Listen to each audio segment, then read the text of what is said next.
Hello and thanks for watching this week's Spectrum 360. I'm Tom Dinky. In Friday's issue, our Susmita Gelda took an in-depth look at the impact hip-hop has had on some in the UB community. Susmita spoke with one student who was willing to tell his story and show off some of his hip-hop skills on camera. Beat a friend of mine made. Really good friend of mine back in the city. Yeah, let the hook play first and then I'll start to go.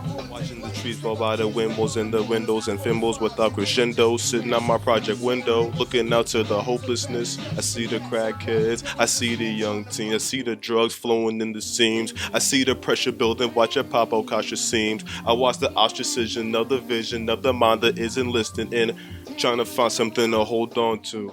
Because inside of their homes there's no dad or even moms, boo. I'm Susmita Gelda, and I'm here with Tavaine Whyte, a freshman African American Studies major. Tavaine, can you tell me a little bit about what your life was like growing up? Growing up, it wasn't the easiest of times. I remember I grew up in a very difficult part of Brooklyn. I grew up right around the border of East New York and Canarsie, where there's a lot of violence, a lot of gangs running up and down the streets. I saw a lot of drug dealers and such. So I can't say it's very easy. I grew up in a very good household, though. Had very strong parents. Father was a little crazy, but beside my mother was very nice. And because of that, I learned, they put in me as a child not to really get distracted by the outside influences of the world. So they'd much rather have me read inside of the home rather than be outside doing something that probably shouldn't, although I love basketball. So I had to stay around the situation if I wanted to enjoy that. So really growing up was more like, it was more just like a constant, it was like a way of sharpening, it's a way of preparing me for more gruesome things in life. Like, and am I really gonna catch something else? Because in this life, I only got one chance to make it self-respected. As debted, I'm trying to get respected, but I'm indebted to everything. I am permissive and lissive. I am a bit subdued, and everything I said a little cruel. But dude, I tell you something. UB students and other students in the SUNY system are going to be paying more for tuition this year. Our Amanda Lowe spoke with several students who were split on the issue. On Thursday, the SUNY Board of Trustees approved a $300 increase in undergraduate SUNY tuition. This increase is for the final year in the 5-year NY SUNY 2020 tuition plan. Tuition at UB and other SUNY schools will now be $6,470 for in-state undergraduates for the 2015 to 2016 school year. Some UB students understand the reasons for the increase, but some feel there should be more transparency in the tuition distribution.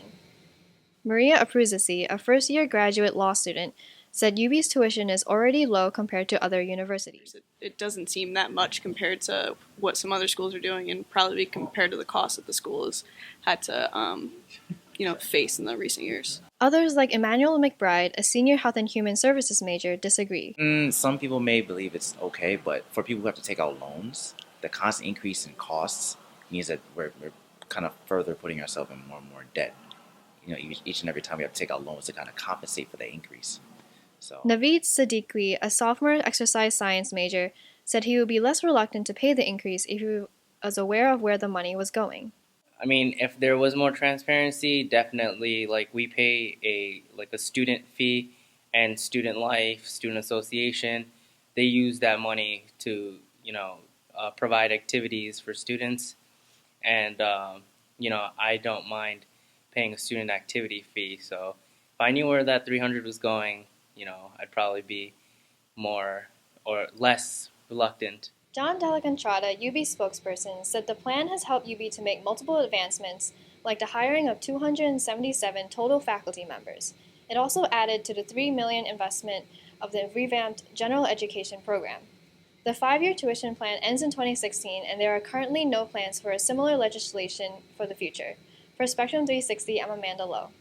Well, the football team may be on a 4-game losing streak and ineligible for a bowl game this season, but it was a big weekend for UB Athletics. The women's soccer team won its MAC semifinal game in double overtime Friday night and played in its first ever MAC championship game Sunday at UB Stadium.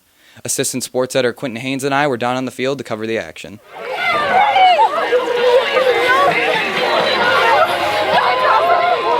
This is Tom Dinky reporting alongside Quentin Haynes at UB Stadium after the women's soccer team's Mid-American Conference Championship game today. The Bulls got a 1-0 victory over Western Michigan for their first MAC championship in program history. After a scoreless first half, the Bulls were able to get the game-winning goal from MAC Defensive Player of the Year Jackie Hall with about 8 minutes left off of a header off of a set play. But I saw a change with our players as well. I don't know if it was the moment or nerves or what it was, but the second half, we asked them at halftime to be great. And they were. They came out. We talk about it's easy. Everybody wants to win championships.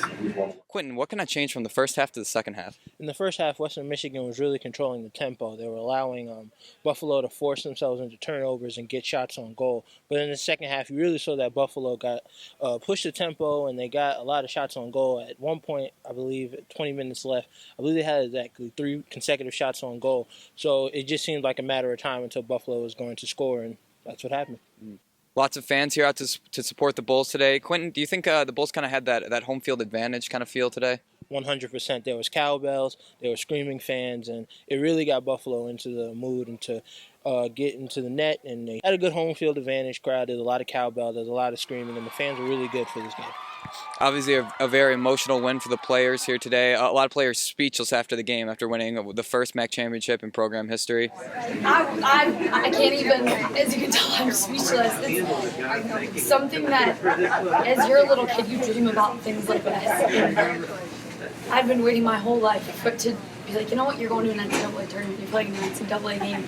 Regardless of the result for the next game, I'm so proud to be a part of the school and to be part of this team. With the MAC championship, the Bulls receive an automatic bid to the NCAA tournament. The selection show to find out where the Bulls will be seated will be Monday.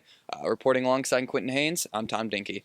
That's it for this week's Spectrum 360. Make sure to like us on Facebook and follow us on Twitter. And make sure to pick up a paper in stands Monday, Wednesday, and Friday. For Spectrum 360, I'm Tom Dinky.